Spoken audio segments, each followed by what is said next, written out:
이제 오늘은 이 부분에 대해서 이제 8절에 나오는 내 증인이 되리라는 말씀을 가지고 함께 살펴보겠습니다. 이제 성령이 오시면 성령이 하시는 중요한 사역은 예수님도 마찬가지고 또 이 교회도 마찬가지입니다. 이 성령이 오시면 그분이 오셔가지고 예수님을 하나님을 가장 잘 증거하는 증인으로 이제 그래서 이 계시록 1장에 보면은 예수님을 가리켜서 충성된 증인이라 이렇게 말하고 있습니다. 예수님은 하나님 아버지를 보고 들은 것을 이 세상에 오셔가지고 하나님에 대해서 가장 잘 증언하시고 이렇게 설명하신 이런 말씀으로서 이런 부분을 우리가 이제 살펴볼 수 있습니다. 그래서 이제 성령이 동일하게 주님의 육체의 몸에 오셨을 때 그런 사역을 하듯이 이제 교회도 동일하게 예수님을 증언하는 그런 사역을 이제 우리가 성령이 오심으로써 이제 하게 되는 거죠. 근데 이제 우리가 초대교회를 보면은 거듭난 성도들은 즉각적으로 증인의 삶을 사셨습니다. 이게 삶을 통한 증언이든지, 이 복음을 이렇게 입술로 증거해서 증언이든지, 하여튼 증인의 삶을 실제적으로 살아냈어요. 그래서 복음을 바로 이렇게 깨닫고 변화되면 막 증거하고, 그래서 이렇게 많은 열매들이 열리게 되고 돌아오는 역사가 일어나게 되는 이런 일들이 일어나는데, 우리가 이제 구원받고 나서 이제 주님을 섬겨 나가고 지금까지 섬겨오면서 참 이 부분이 이렇게 간단한 문제가 아닌 것을 알 수가 있어요. 그래서 왜 이제 이 주님이 증인을 삼는 것, 굉장히 중요한 그런 주제고, 이거를 이제 다른 표현으로 하면 주님이 지상명령을 할 때 너희는 가서 모든 족속으로 제자를 삼아 아버지 아들과 성령 이름으로 세를 주고 내가 너에게 부은 바 모든 것을 가르쳐 지키게 하라. 그래서 이제 주님이 이제 지상명령을 통해서 보여주신 것은 거듭난 모든 성도들이 진정한 제자가 되는 제자도에 대한 말씀, 그리고 이제 여기에 증인이 된다고 하는 말은 같은 맥락에서 볼 수 있습니다. 이 하나님이 교회를 부르시고 개인을 부르셨을 때 어떤 목적을 위해서 부르셨는가? 주님이 제자다운 제자, 이 제자도를 생각했고, 참 신자상, 참 증인으로서의 신자상, 이런 것들이 이제 우리가 생각처럼 내가 지금까지 구원받은 지 몇 년 됐는지 모르지만 과연 나의 삶을 통해서 이런 증인된 삶을, 제자다운 제자로서의 삶을 살아냄으로써 나를 통해서 주님이 증거되고, 그래서 이제 내가 정말 그런 영향력을 미치고 더 나아가서 나를 통해서 이렇게 증인의 삶을 통해서 열매들이 있었는가, 이런 것을 이제 돌아봤을 때는 이것은 간단한 문제가 아닌 것을 생각할 수 있어요. 그래서 우리가 증인이 된다든지 제자가 된다고 하는 말을 구원받은 즉각적으로 막 초대교회처럼 이런 막 역사라든지 결과가 나타나지 않으니까 우리 성도들이 많은 고민에 쌓이기도 하고 이 부분에 대해서 이제 고민을 했었을 겁니다. 그래서 오늘 이제 우리는 이 말씀을 가지고 주님의 증인이 된다고 하는 것, 그것이 어떤 의미가 있고, 또 하나님께서는 이제 이 증인다운 증인이 되기 위해서는 어떤 과정이 필요한지 이런 부분들을 살펴보도록 하죠. 먼저 이제 마태복음 우리가 28장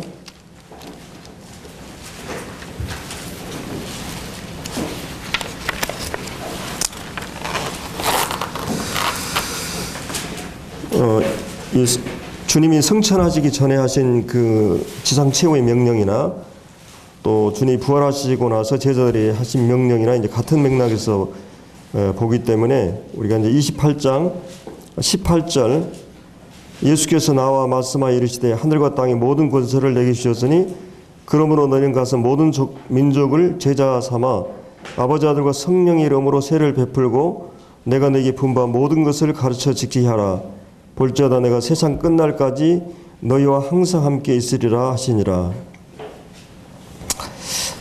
여기 이제 18절에 보면은 주님이 모든 권세를 내게 주셨다 이렇게 말하고 있죠. 주님이 이제 인간의 몸을 입으시고 이 땅에 오셔서 구속을 완성하시고 이 구속을 완성하심으로써 이제 빌립보서 2장에 보면 그분의 인자됨을 높이셨다는 말이 있어요. 그분을 모든 무릎을 그분에 꿇게 하시고 모든 입으로 주를 시인하게 하고 하나님께 영광을 돌리게 했는데 그 인자됨을 그러니까 이제 그분이 하나님이셨는데 사람의 몸을 입고 오셔가지고 사람의 몸으로 하나님의 사역을 완성하신 이후에 그 인성을 가진 그분을 하나님이 높이셨다는 말이에요. 그 사역을 완성하셨기 때문에 그래서 이제 그런 원래 하나님께서 사람을 통해서 천하 만민을 정복하고 이런 하나님 나라를 이루고자 하는 그 꿈이 이제 깨져있기 때문에 여전히 사단을 이게 정복하고 온 땅을 정복하는 그 과정에서 이 사람을 통해서 그 일을 수행하게 하시는 하나님이 얼마든지 그 일을 말로도 할 수 있지만은 그것은 쉬운 문제가 아니에요. 범죄한 그 상태에서 방관하고 역사를 진행할 수 없기 때문에 그래서 주님은 이제 인간의 몸을 입게 제2의 아담으로서 주님이 오셔서 몸을 입으시고 하나님의 모든 사역을 수행을 하시는데 이제 그런 모든 사역을 완성하셨을 때 하나님께서 그 하늘과 땅의 모든 권세를 그분에게 이제 위임하시는 것을 볼 수 있죠. 그래서 마치 이거는 이제 그 대통령이 당선된 그런 강력한 그런 권위를 가진 이 주님이 이제 그런 이 머리로서 지금 그 명령을 내리신 거예요. 그러니까 이제 대통령 당선되면은 사람들을 채용하거나 사람에게 명령을 하는 그 명령의 권위는 대단한 거죠. 이 대통령은 최고의 권위이기 때문에 주님께서 모든 권세를 지신 그분이 이제 명령하신 거예요. 이 교회를 향해서 그 명령이 이제 거기 이제 19절에 나오는 모든 권세를 지신 그분이 또 모든 민족을 어떤 한 이스라엘 민족만 아니라 모든 민족을 제자를 삼으라 이렇게 명령을 하고 있죠. 그래서 여기서 이제 우리가 증인의 삶을 생각할 때 우리가 구원받은 즉각 성령이 우리에게 임하시면 우리는 증인의 삶을 사는데 여기서 또 이 표현을 제자로 이렇게 표현하고 있어요. 그래서 우리가 이제 제자가 뭔가 했을 때 제자는 이제 잘 배우고 또 잘 따르는 자가 제자라고 할 수 있죠. 잘 배우고 잘 따르는 자를 이제 제자라고 하는데 근데 여기서 이제 얘기하는 이 제자 삼는데 세 가지 명령 가운데 제자를 삼으라 그다음에 세례를 베풀고 20절에 나오는 모든 것을 가르쳐 지키게 하라. 이 세 가지 명령이 나오죠. 근데 우리가 증인의 삶을 살기 위해서는 이 세 가지 명령이 연관이 있어요. 그래서 먼저 이제 그러니까 내가 구원받았다 이 말은, 다른 말로 하면 제자다운 제자가 되겠다고 하는 태도를 가져야 돼요. 특별히 이제 우리가 살고 있는 이 시대는 스승과 제자의 관계가 참 좀 굉장히 옛날하고 많이 달라져 있잖아요. 근데 이제 고대 사회에서는 스승과 제자의 관계는 특별한 관계였어요. 마치 아버지와 아들의 관계보다 더한 버금가는 그런 끈끈한 관계였고, 내가 스승을 인격적으로 인정하고 존중하게 되면 그분의 모든 가르침을 내 삶 속에서 소화해내야 되는 이런 의미. 예를 들어 공자의 제자다 하면 공자의 사상과 공자가 사는 인격과 삶을 살아내는 이런 걸 포함하고 있어요. 그래서 이제 오늘처럼 이렇게 종합적으로 이런 학교 개념이 아니고, 고대 세계에서는 예수님과 그 제자들, 그래서 함께 동고동락하면서 이렇게 이 학문을 수련하고 삶을 실제적으로 그렇게 살아내려고 하는 이런 이 관계였기 때문에 이 제자라고 하는 것은 자기의 이 존재와 삶, 이 포괄적인 그런 의미를 갖고 있어요. 이 영향력이 있어서. 그래서 이제 이런 주님과 우리의 관계가 이런 제자라고 하는 것이죠. 그래서 주님이 수고와 무거운 짐자들아 다 내게로 오라 이렇게 말씀하시고 뭐라 그랬어요? 내 멍에를 메고 내게 배우라. 자, 수고하고 무거운 짐은 짐 다 내게로 오라. 내가 너희를 쉬게 하리라. 그 수고하고 무거운 짐은 죄의 짐이죠. 주님이 이것은 내가 져주겠다는 거죠.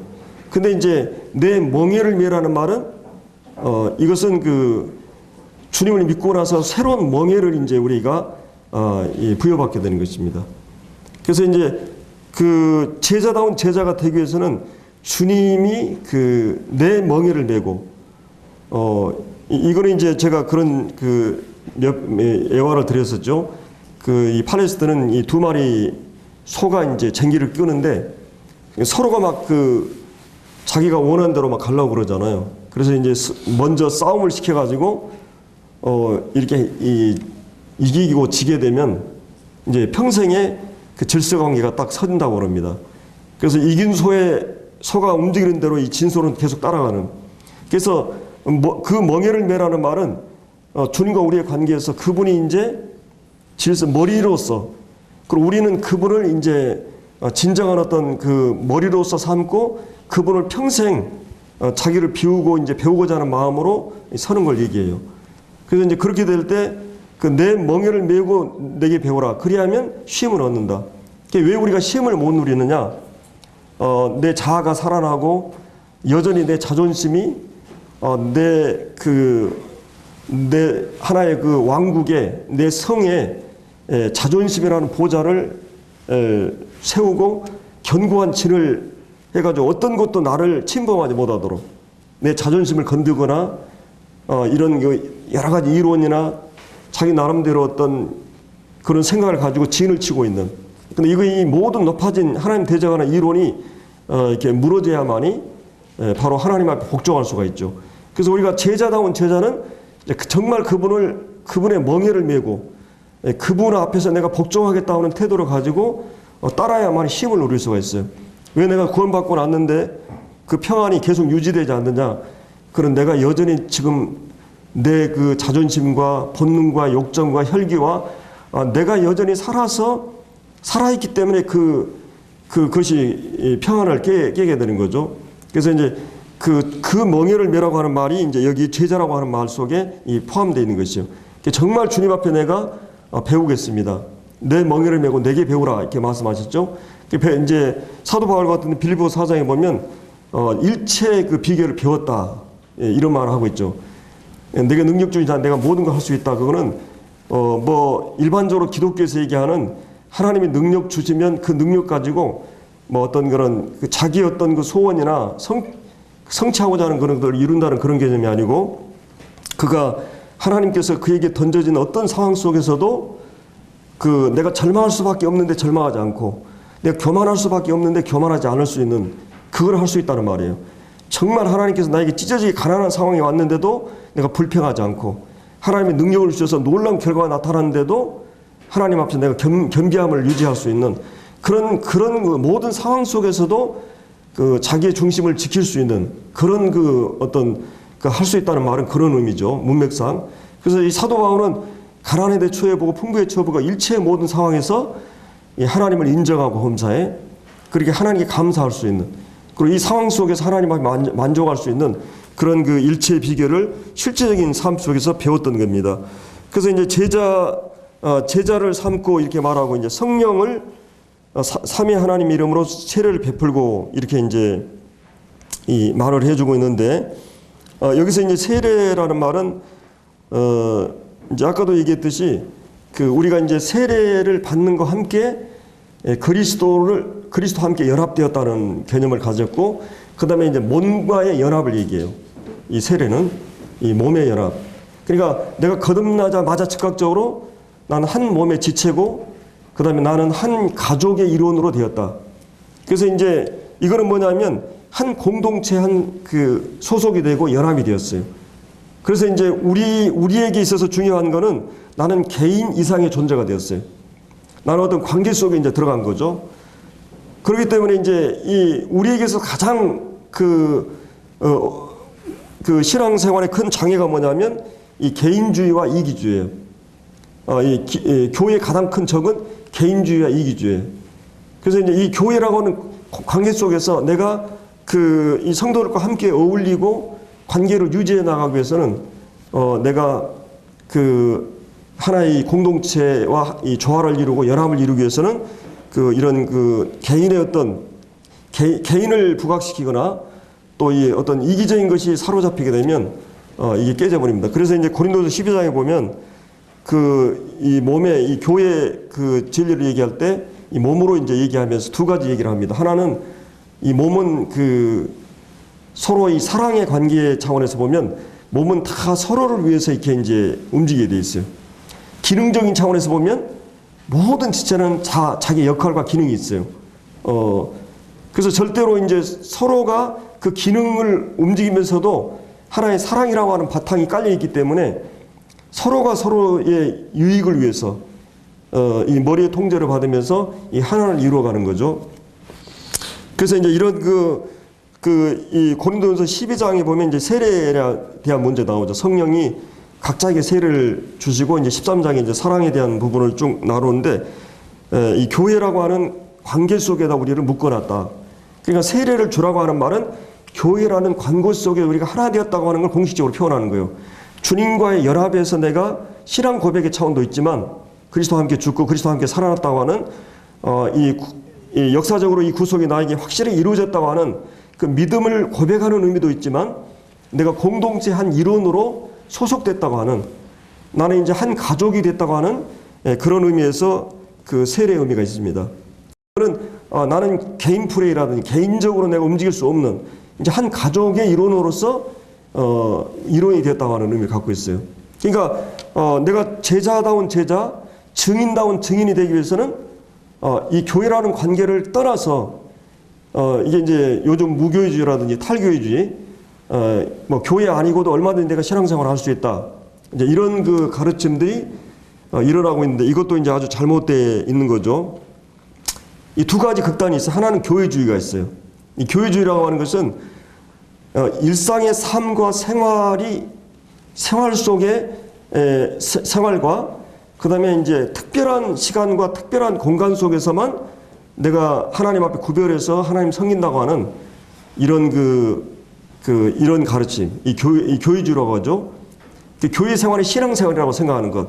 이건 아주 오해하는 거죠. 그 다음에 또 한 가지는 그냥 교회를 그냥 무시하고 교회 없어도 내가 구원받고 이제 나는 주님 안에서 그냥 어떻게 살아도 나는 천국 아니까 그렇게 생각하는 사람들이 또 일부 무리가 있어요. 근데 이것도 잘못됐다는 거예요. 교회주의도 잘못됐고 그 다음에 이제 그 교회를 무시하고 신앙생활을 제대로 할 수 있다는 것도 잘못된 것이죠. 교회를 그러니까 이제 이렇게 생각할 수 있어요. 우리가 이 삶의 가장 중요한 부분이 뭐예요? 이 먹는 것하고 잠자는 것이에요. 이 먹는 것과 잠자는 기능이 없으면 하루 종일 일할 수가 없어요. 일도 중요하지만 먹는 것과 잠자는 것도 중요해요.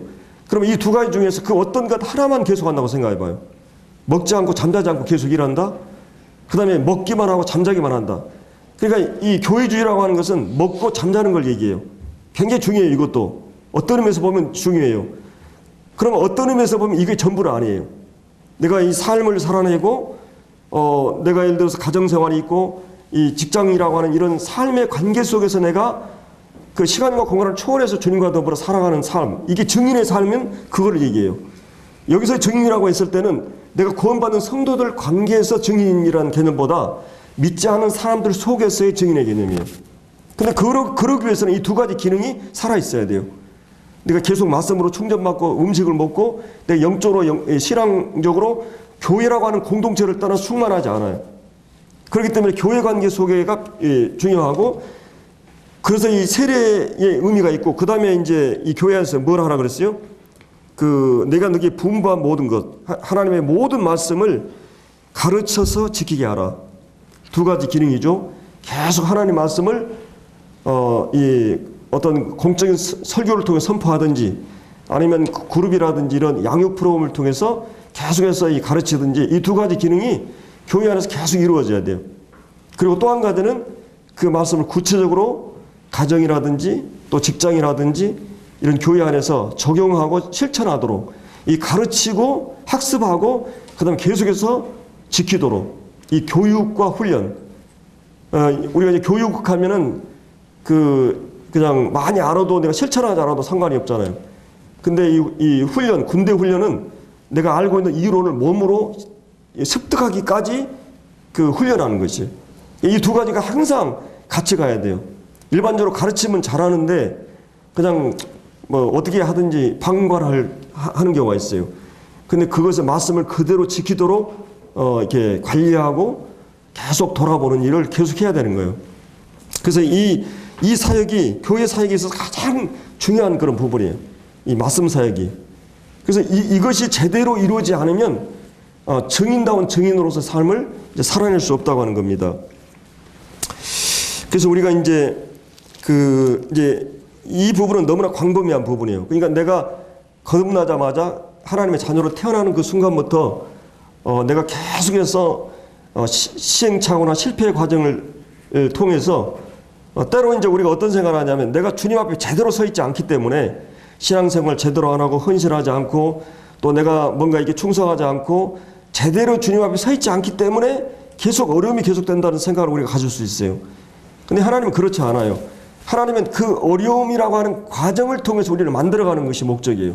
내가 증인이 된다고 했을 때 전도, 어떻게 전도한다, 기술적인 방법적인 면도 있지만 그 전도라고 하는 한 부분만이 아니에요. 하나님은 내 삶의 모든 전 영역에서 내가 겪는 그 삶의 과정을 통해서 하나님의 이 조건 속에 던져준 것은 나라고 하는 증인으로서의 제자로서의 사람됨을 만들어가는 과정들이에요. 물론 이제 그 결과로 부수적으로 내가 영혼들을 얻기도 하고 그럴 수 있어요.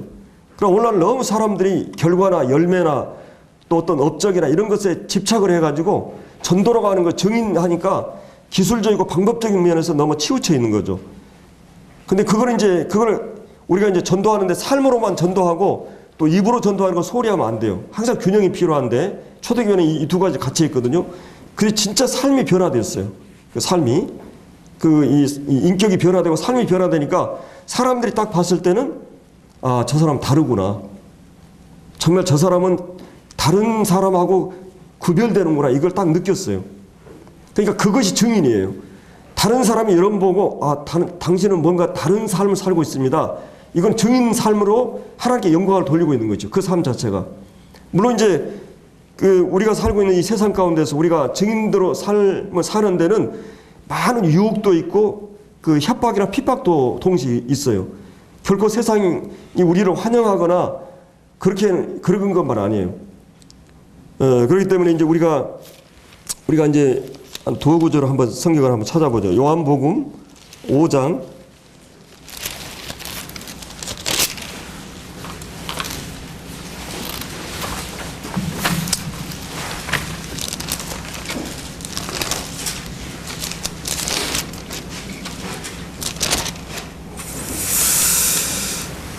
30절부터 보겠습니다.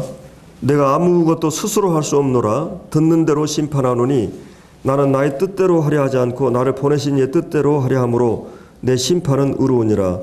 내가 만일 나를 위하여 증언하면 내 증언이 참되지 아니하되 나를 위하여 증언하시는 이가 따로 있으니 나를 위하여 증언하시는 그 증언이 참인 줄 아노라. 너희가 요한에게 사람을 보내매 요한이 진리에 대하여 증언하였느니라. 그러나 나는 사람에게 증언을 취하지 아니하노라. 다만 이 말을 하는 것은 너희로 구원을 받게 하려 함이니라. 요한은 켜서 비치는 등불이라. 너희가 한때 그 빛에 즐거이 있기를 원하였거니와 내게는 요한의 증거보다 더 큰 증거가 있으니 아버지께서 내게 주사 이루게 하시는 역사 곧 내가 하는 그 역사가 아버지께서 나를 보내신 것을 나를 위하여 증언하는 것이요 또한 나를 보내신 아버지께서 친히 나를 위하여 증언하셨느니라. 너희는 아무 때에도 그 음성을 듣지 못하였고 그 형상을 보지 못하였으며. 자, 여기 보면 이제 예수님이 이 땅에 오신 것은 자기를 증명하러 오지 않았어요. 그런 의미에서 우리 그리스도인들도 세상 속에 자신을 증명하기 위해서 보냄받지 않았어요. 자, 예수님 마태복음 4장에 보면 이 사단에게 시험을 받습니다. 이제 이 시험이 무슨 시험이냐? 또 왜 예수님이 그 사단의 시험을 그렇게 대응했는가? 만약에 사단이 떡덩이 되게 하라 그러면 주님은 그냥 자신이 배고프니까 그건 식은 죽 먹기잖아요. 정말 따끈따끈하게 떡덩이를 이제 되게 할 수도 있는데 그렇게 하지 않았어요. 이 세 가지 시험은 형태는 다르지만 한 가지 시험인데 그것은 뭐냐면 하나님의 아들로서 독단적으로 스스로 어떤 결정을 내리는 것에 대한 시험이었어요. 최초의 아담도 그 시험을 받았어요. 그것을 하나님께 묻고 이게 하나님의 뜻과 일치하는가를 묻지 않았어요. 얼마든지 사람은 독단적으로 개인적으로 행동할 수 있지만 사단이 이 전략적인 것은 이 아담은 그걸로 인해 실패했잖아요. 근데 이 주님은 하나님의 지시나 인도하심 없이는 절대 하지 않아요. 자기를 증명하고 내가 하나님의 아들이라 증명하는 거 얼마나 가능해요. 그러면 예수님이 공생애 동안에 그렇게 많은 표적을 통해서 자기를 증명했지만 사람들이 돌아왔어요? 전혀 그건 아니에요. 이스라엘 백성도 마찬가지입니다. 그렇기 때문에 주님이 여기서 얘기하고자 하는 것은 그 어떤 그 주님이 자신을 증명하려고 오지 않았다고 하는 거예요. 상당히 이제 이런 것에 오해를 하고 있어요. 뭔가 이렇게 내가 몇 년 전에 누구한테 전도를 했는데 그때 이렇게 전도했으면 내가 다 믿었을 거라고 그러는데 그 택도 없는 말이에요. 여기서 이제 그러면서 증거에 대한 여러 가지 얘기를 하죠. 이 사도 세례 요한의 증거도 얘기하고 그 다음에 또 누구 증거도 얘기합니까? 하나님의 증언. 하나님께서 세례 받으실 때 이는 내 사랑하는 아들이요 내 기뻐하는 자다. 하나님께서 인정하고 증거하셨어요. 하나님 아버지가 증거하셨고 그 다음에 이제 36절의 말씀에 대해서는 논란이 많이 있습니다만은 내가 요한의 증거보다 더 큰 증거가 있으니 아버지께서 내게 주사 이루게 하시는 역사. 이건 이제 두 가지로 봐요. 한 가지는 주님이 그동안의 그 사복음서를 통해서 나타난 표적이다. 표적을 통해서 그분이 하나님의 아들 되심을, 하나님 되심을 다 증언했어요. 이렇게 이제 한쪽을 보고 또 한 가지는 36절의 말씀은 십자가로 보는 경우가 있어요. 십자가 사건으로. 그러니까 이제 제가 서두에 얘기했지만 예수님은 자신을 증명하러 오지 않았어요. 자신을 증명하고 과시하기 위해 오지 않고 또 사람들이 그 많은 기적을 보고 예수님 믿지 않았어요. 제자들도 사실은 주님이 십자가 앞에 있을 때 어땠어요? 그 많은 기적을 보고 다 도망가 버렸어요. 부활 사건을 통해서 다시 이제 돌아오게 되는데 예수님 자신을 어떻게 증명하시는가? 그것은 그들이 영적으로 눈을 뜨고 그들이 정말 하나님의 은혜를 들을 수 있는 귀가 열리기 전까지는 그 주님의 증언을 받을 수가 없어요. 물론 이제 하나님께서는 우리 인간에게 우리가 허물과죄로 죽어 있지만 또 어떻게 보면 우리 이성은 아직 어떤 말을 들을 수 있고 할 수 있어요.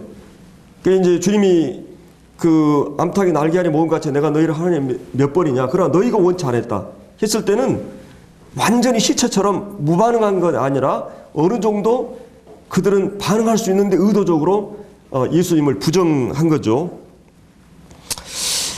그래서 이제 여기서 이제 다른 말로 하면 예수님의 증언의 핵심은 뭐냐면 자신을 죽음으로써 증언했다고 하는 것이.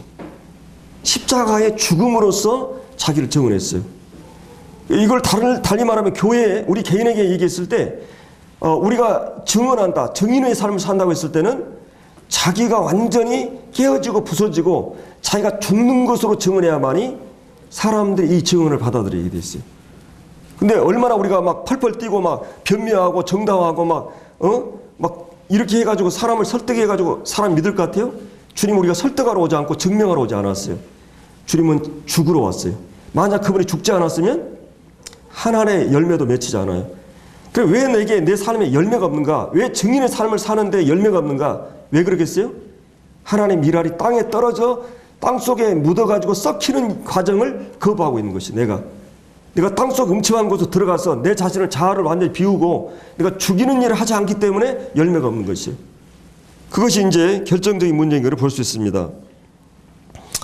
그 주님이 그 십자가 앞에서 처절하게 자기의 자존심을 세우고 너 한번 구원해봐라 했을 때 주님이 그 말을 들었다면 자기 증명하고 자기가 능력 있는 걸 드러냈다면 한 사람도 얻을 수가 없어요. 구속을 이룰 수가 없어요. 자신을 죽이는 것이 증언이에요. 그래서 이 증언이란 말은, 증인이란 말은 원래 이 헬라에 보면 순교자라는 개념이 들어가 있어요. 자기가 정말 하나님의 일이 되어주고 썩지 아니하면 절대로 내가 주님의 증인이 될 수 없어요. 내 자존심 세우고 내 개성 살리고 내 혈기 살리고 내가 정말 사람들이 무시당하고 이런 거에 대해서 받아들이기 힘들다. 그건 증인될 수 없어요. 증인되는 가장 중요한 조건은 내 멍에를 메는 거고 이 베드로에게 뭐라 그랬어요? 이 제자들에게 십자가를 지고 나를 따르지 않으면 증인될 수 없는 거예요. 이게 증인이라고 하는 말이 간단한 문제 같으면서도 이게 들어가 보면 굉장히 어려운 부분입니다. 여기서 이제 하나님께서도 증언하셨고, 그 다음에 이제 이 주님 그 세례 요한은 거기에 보면 35절에 켜서 비치는 등불이라 그랬어요. 그래서 우리가 증인되는 것은 태양의 빛이 아니라 달과 같이 그 반사해서 발광체가 아니라 반사체들이에요. 주님을 잘 닮아 있고 주님 앞에서 완전히 자기가 주님에게 사랑에 빠져 있으면 그 주님의 사랑을 내 삶에서 재현할 수가 있는 거예요. 스스로 우리는 이 빛을 발할 수 있는 게 아니죠. 그래서 이제 여기 그 39절에 보면 세례 요한의 증언, 아버지 하나님의 증언, 그 다음에 주님이 십자가를 통한 증언, 39절에 보면 내가 성경에서 영생을 얻은 줄 생각하고 성경을 연구하거니와 이 성경이 곧 내게 대해 증언했다. 하나님의 말씀이 구약 성경 내내 하나님이 증언하셨어요. 누구를 증언했느냐? 예수 그리스도를 증언했다고 하는 거예요. 근데 이 지금 유대인들이 예수님을 죽이려고 하는 거예요. 그래서 이 누가복음 24장에서도 이 주님이 제자들에게, 이 엠마오로 가는 제자들에게 모세와 시편과 이 구약의 모든 말씀을 통해서 자기에 관한 것을 자세히 설명했어요. 근데 그들이 마음이 뜨거워졌죠. 이 성령 역사하니까. 그러니까 여기서 그 구약 성경 전체가 그분을 증거했는데 정작 그 유대인들은 구약 성경을 연구하고 따르려고자 하는 평생 율법을 따르는 사람들이 정작 예수님을 몰아보고 있는 것이죠. 그 원인이 뭐냐? 거기 이제 38절에 그 말씀이 너희 속에 거하지 아니했다. 이는 그가 보내신 이를 믿지 아니합니다. 결국 믿음의 문제는 뭐예요? 믿음의 문제는 내 그 마음의 문제고, 내 마음이 하나님 앞에서 정말 부서지고 깨어지고, 결국은 이제 거기 쭉 보면은 40절에도 영생 얻기 위해서 너희가 내게 오기를 원치 아니했다. 또 41절 나는 사람의 영광을 취하지 아니하노라. 다만 하나님의 사랑이 너희 속에 없다. 그리고 나는 내 아버지 이름으로 왔을 때 너희가 영접지 아니했다. 만일 다른 사람이 자기 이름으로 오면, 세속적인 그런 메시아상으로 오면 그들을 받아줄 수 있을 거예요. 그러나 너희가 서로 영광을 취하고 유일하신 하나님께로 오는 영광을 구하지 않았다. 이 44절에 결국은 이 죄의 본성, 이 죄의 전형적인 특성이 뭐냐면 자기 영광을 구하는 거예요. 자기가 왕이 되는 것이지. 이것이 결국은 이 죄성의 문제가 깨어지지 않았기 때문에 하나님 말씀이 그들이 들어갈 틈이 없었던 거예요. 정말 주님이 내 안에 왕이 되고, 사실은 가만히 보면 우리는 철저하게 자기중심적이에요. 자기 위주예요. 자기가 상처받거나 이 모든 것은 철저하게 공격과 방어, 모든 것이 자기와 관련되어 있어요. 근데 이 진이 무너지지 전까지는, 이 여리고성이 무너지기 전까지는 절대 이게 정복되지 않아요. 내가 그리스도에게 정복되고 그 성령의 충만이라고 하는 것은 그분에 의해서 내가 지배되는 것이요. 그분이 완전히 내가 항복하고 그분이 지배될 때만이 그분의 그분됨이 우리의 삶과 인격에서 드러나게 되는 것이죠. 그분의 어떤 인격의 모습이. 그래서 이제 여기 이런 증거들이 나오는데, 여기서 이제 우리가 결정적으로 알 수 있는 거는 이 주님이 증언의 성격을 이제 볼 수 있는데, 요한일서도 한번 보죠. 요한일서.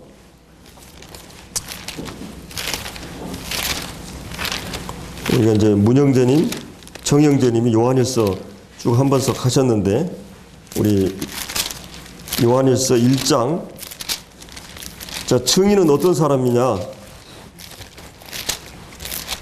1장 1절 보면 태초부터 있는 생명의 말씀에 관해는 우리가 들은 바요, 눈으로 본 바요, 자세히 보고 우리 손으로 만진 바라. 이 생명이 나타나신 바 된지라. 이 영원한 생명을 우리가 보았고 증언하여 너에게 전하노니 이는 아버지와 함께 계시다가 우리에게 나타나신 바 되니라. 자, 이 증인은 누구예요? 증인은 두 가지 기능이 있어요. 한 가지는 먼저는 듣고 본 사람이에요. 목격자예요. 내가 그 예수 그리스도를 보고 들은, 손으로 만지기도 하고 경험하고 내가 그분에게 대해서 그분의 음성을 듣고 보는 이 기능이 있고, 또 한 가지는 뭐예요? 증인은 증거를 해야 돼요. 증인은 내가 말을 통해서나 삶을 통해서 증거해야 돼요. 이 두 가지 이 기능이 있잖아요. 이런 이 3절에 우리가 보고 들은 바를 너에게 전한다. 너희와 우리가 사귐이 있게 하려 함이니 우리의 사귐은 아버지 아들 예수 그리스도와 더불어 누림이라. 그래서 이 증인다운 증인이 되기 위해서 뭐가 필요하겠어요? 아버지와 아들과의 사귐이 필요하고 그 아버지 아들과 사귐을 통해서 보고 들은 거를 이 사람들에게 증거해요. 그러니까 교회 교제나 개인적으로 주님과 영적인 이 동행이나 교제가 없을 때는 절대로 증인다운 증인이 될 수가 없어요. 자기 선전이고 자기 과시고 자기 자랑일 수 있어요. 정말 나는 주님으로 충전이 되고 주님으로부터 충만해 있고 주님으로 푹 빠져 있고 미쳐 있는가, 그분에게 매료되어 있는가, 그분을 사랑하게 되면 그분을 우리가 말하게 되고 전하게 돼 있어요. 그분에게 가득하면, 사랑하는 사람 마음에 가득하면 그냥 푹푹 눌러도 그분만 나오는 거지. 이게 증인입니다. 이런 삶을 살 때 사전에 나오는 정말 우리 마음에 평안과 기쁨이 충만하게 돼 있어요. 정말 이 영적인 이 기쁨이라고 하는 것은 놀라운 것이에요. 이 강력한 힘이었어요. 여호와를 기뻐하는 게 너희 힘이라고 했어요. 이 신앙의 힘은 여기서 나오는 거죠. 근데 이제 우리가 그 5장에 보면 5장 요한일서 5장 그 5절에 예수께서 하나님의 아들이심을 믿는 자가 아니면 세상을 이긴 자가 누구뇨? 이런 물과 피로 임하신 이시오 곧 예수 그리스도라. 물로만 아니면 물과 피로 임하셨고 증언하는 이는 성령이시니 성령은 진리니라. 증언하는 셋이니 성령과 물과 피라. 또한 이 셋을 합하여 하나니라. 자, 여기 보면은 증언하신 이가 몇이세요? 3명이에요. 그럼 여기서 이제 물과 피로 임했다고 하는 것은 예수님이 그 이 땅에 그 몸을 입으시고 공생에 세례를 받으실 때, 물로 세례를 받으실 때 하나님이 증언하셨어요. 이분이 내 사랑하는 아들이요 내 기뻐하는 자다. 하나님께서 예수님이 하나님의 아들이라고 증언했어요. 근데 왜 예수님이 지금 여기서 물과 피를 강조하냐면 그 당대 영지주의자들이 예수님이 그 물 세례 받을 때 하나님이 들어갔다가 십자가 달려 돌아가기 전에 떠나버렸다. 그래서 그걸 가현설자들이 있었어요. 그렇게 보일 뿐이지 실제 예수님이 하나님의 신성에 대한 부정이 있었던 거예요. 그리고 이제 어떤 경우는 육체로 오심을 부정하는 경우가 있고, 그래서 예수님이 육체로 오신 게 굉장히 중요해요. 그분이 육체로 오셔가지고 세례 받을 때 하나님이 증언하셨다. 그러니까 피로 증언한다는 말은 예수님 십자가의 피로 하나님이 증언하셨어요. 이 피로, 십자가의 피로 증언하셨어요. 그분이 피 흘리심을 통해서 하나님이 이 아들에 대한 증언을 하신 것입니다. 그래서 성령께서 이제 진리의 성령이 그 일을 하셨는데, 만약 우리가 사람들의 증언을 받을진데, 사람들도 어떻게 증언해요? 한 사람 증언하면 잘 안 들어요. 근데 2사람, 3사람 얘기하면 율법에서도 그 신뢰가 가는 거예요. 한 사람만 얘기하면 잘 믿음이 안 가잖아요.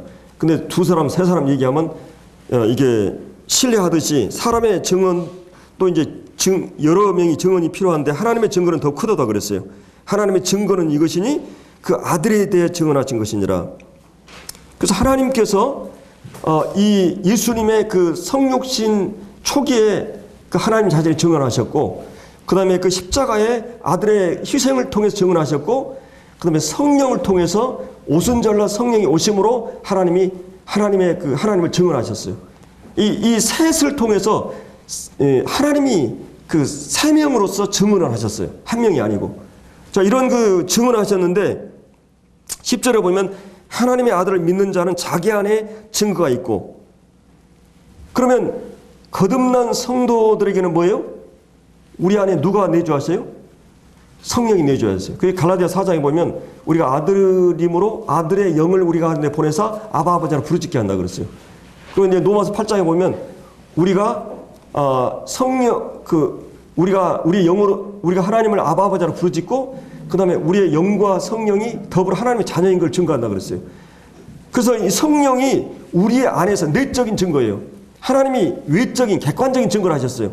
역사적으로 이 예수 그리스도의 육체적으로 오실 때 내 아들이라고 증언하셨고, 십자가를 통해서 증언하셨고, 오순절을 통해 성령을 통해 증언하셨는데, 이런 역사적 객관적 증거뿐만 아니라 성령이 내 안에 들어와셔가지고 주관적으로 내적으로 그분이 증거하셔요. 이건 논리적으로 설명할 수 없지만, 근데 이제 자칫 잘못하던 이 내적인 증거는 내 상태에 따라서 항상 유동적이에요. 성령 충만할 때도 있고 그렇지 않을 때도 있어요. 많은 그 위대한 교세의 위인들이 임종시에 자기 상태에 따라서 막 이 내적인 광명이나 내적인 확신이 없으니까 불안해했어요. 그러나 이 내적인 확신은 반드시 객관적인 진리를 근거로 하고 있어요. 예수 그리스도의 성육신을 통해서 이루신 복음의 진리를 근거로 하고 있기 때문에 성령은 그 진리를 근거로 해서 우리 안에 내적인 증거래요. 성령이 우리 안에서. 그게 놀라운 사실이에요. 우리 안에서 성령이 이런 확신을 주고 인치시고 이 말씀에 대해서 분명하게 명료하게 하는 증거를 하셔요. 얼마나 놀라워요. 이 성령이. 그래서 이 10절에 나오는 하나님의 하나님을 믿지 않은 것은 하나님의 증거를 믿지 않은 것은 하나님을 거짓말하는 자로 만들어요. 굉장히 무서운 말입니다. 이거는 하나님의 증거를 믿지 않으면 하나님을 거짓말장으로 만드는 것이죠. 그래서 이는 하나님께서 그 아들에 대하여 증언하신 증거를 믿지 않냐입니다. 그 증거는 이것이 하나님 우리에게 영생을 주신 것과 그리고 그 생명이 그 아들 안에 있는 것이니라. 아들인 자에게는 영생이 있고 생명이 있고 하나님의 아들이 없는 자에게는 생명이 없느니라. 이 생명이란 말도 그 비오스라는 말은 모든 일반적인 식물, 동물, 사람 생명까지 일반적인 총칭을 얘기하는데 여기서 얘기하는 조에라는 말은 하나님의 생명을 얘기할 때만 쓰는 말이에요. 질적으로. 하나님과 교제할 수 있고 하나님을 사랑할 수 있고 하나님을 알고 경험하고 이런 그 영적인 성격의 생명을 얘기해요. 근데 이 생명이 아들 안에 있는데 이 아들의 생명이 우리 안에 있게 됐어요. 그래서 우리는 영생은 하나님을 아버지를 아는 것과 그의 아들 예수 그리스도를 아는 거라고 그랬어요. 이제 경험적으로 그분을 알아가요. 하나님에 대해서 경험적으로 알아가요. 이런 생명이 우리 안에 들어왔어요. 그래서 이제 이게 13절에 내가 하나님의 아들의 이름을 믿는 너에게 이것을 쓰는 목적이 뭐냐? 너희 안에 이 영생이 있음을 알게 하기 위해서. 이 내적인 증거가 이 생명이 우리 안에 들어오자마자 생명은 특성이 뭐예요? 시체하고 생명의 차이가 뭡니까? 시체는 부드러워요, 뻣뻣해요? 예. 시체는 뻣뻣해요. 생명은 부드러움이 있어요. 그리고 이 차가워요, 뜨거워요, 시체가? 차갑습니다. 그 안에 영생이 있는 사람의 특성은 뭐예요? 거기에 따뜻함이 있는 거죠. 거기에 부드러움이 있어요. 거기에 겸손이 있고 온유가 있어요. 그게 생명의 특성이에요. 그리고 거기에 생명은 뭐예요? 생명의 특성은 가만히 있어요? 거기에 생명은 갈망이 있고 의욕이 있고 뭔가 먹고 싶어 하고 그런 어떤 그 생명의 어떤 식욕이 있고 그리고 성장이 있고 정말 내 안에 이 생명이 있는가? 이런 내적인 증거가 있는가? 하나님의 생명이 실제적인 생명이 내 안에 있는가? 그리고 그 생명이 성령 안에서 하나님을 더불어 교제하고 말씀이 깨달아지고 내가 이 영적인 성격의 것들을 관심을 갖고 흥미를 갖고 교회에 대해서나 말씀에 대해서나 영적인 성격의 일들에 대해서 이 영적인 생명, 이 놀라운 생명이 너희 안에 있다. 이거를 알게 하기 위해서 의도적으로 사도 요한은 이 서신을 쓰게 됐어요. 이 우리 안에 이런 생명이 있다. 이런 생명이 우리 안에 실제하고 있음을 보게 됩니다. 그래서 제가 오늘 이 하나님의 증거들 쪽에서만 얘기를 했는데, 정말 우리는 그런 하나님의 증거를 받은 사람들이라고 하는 거예요. 하나님께서 아들을 통해서 증거하신 증거를 우리가 알고 있고, 또 성령이 내 안에 들어오셔서 그분이 예수 그리스도의 증거, 이 증거를 갖고 있지 않은 사람은, 하나님으로부터 이 증거를 갖고 있지 않은 사람은 절대 증인의 삶을 살 수가 없어요. 이제 시간이 거의 됐기 때문에 이제 한두 구절 보겠습니다. 자, 요한계시록 1장에 우리 주님을 가리켜서 5절에 또 충성된 증인으로 죽은 자들 가운데서 먼저 나시고 땅의 임금들의 머리가 되신 예수 그리스도로 말미암아 은혜와 평강이 너에게 있기를 원하노라. 그래서 이제 주님이 그 피 사랑하사 그 피로 우리 죄에서 우리를 해방하시고 아버지 하나님 위하여 우리를 나라와 제사장으로 이 왕국의 한 백성과 제사 드릴 수 있는 제사장으로 삼으신 그의 영광과 능력과 세속도로 있기를 원하노라. 아멘. 이 주님이 충성된 증인이셨다. 주님이. 그리고 이제 한 장 넘기시면 2장 버가모 교회 보면 12절에 13절에 네가 어디서 사는지를 내가 아노니 거기는 사단의 권자가 있는 데라. 이 버가모 교회가 있는 이 버가모 지역이 완전히 우상숭배 사단의 권자가 있는 데인데 네가 내 이름을 굳게 잡아서 내 충성된 증인 안디바 너희 가운데 사탄이 사는 곳에서 죽임을 당할 때에도 나를 믿는 믿음을 저버리지 않았다. 순교하셨죠. 그 우상숭배의 이 도시 속에서 충성된 증인 안디바가 나오고 있습니다. 그래서 우리가 주님께서 충성된 증인으로서 마지막 죽음으로써 증언하시고 이런 주님의 증언을 볼 수 있는데, 주님이 우리를 부르신 목적이 뭐예요? 성령 우리 안에 임하시게 되면 우리는 이제 우리의 삶의 가까운 부분에서부터 점차적으로 이런 증인의 삶을 내 증인이 되리라고 하는, 이 되리라고 하는 것은 이 원어상에 보면 하나님의 강한 의지를 선포하고 있는 거예요. 내가 너희들을 이제 증인들로 삼겠다는, 이 명령이라기보다는 이렇게 반드시 될 것이라고 하는 그런 선언을 말하는 것이죠. 나는 이제 하나님의 자녀로 정말 성령이 내 안에 내주함으로 나는 하나님의 자녀가 되었어요. 또 성령이 인도하신 바를 따라 살아가고 있어요. 내가 이제 하나님의 아버지라 부르짖고 또 성령과 우리 영으로도 우리가 하나님 자녀인 것을 성령이 증거한다고 그랬어요. 나는 과연 이 삶을 통해서, 입술을 통해서 그런 증인의 삶을 살아가고 있는가?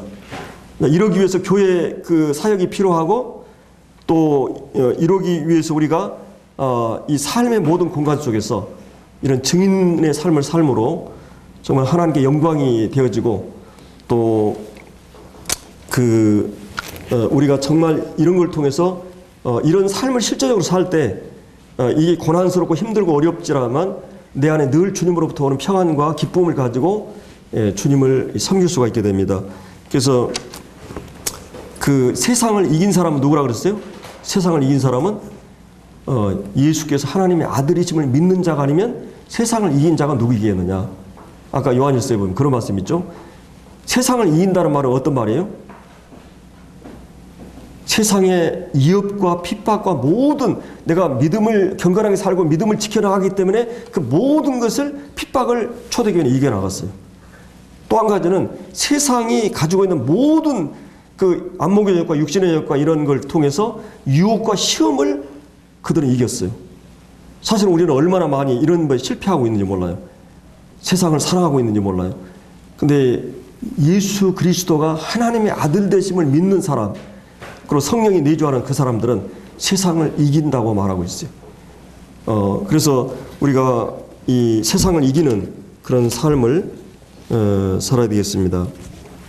오늘은 우리가 그 증인의 삶에 대해서 함께 살펴봐서 기도하고 마치겠습니다.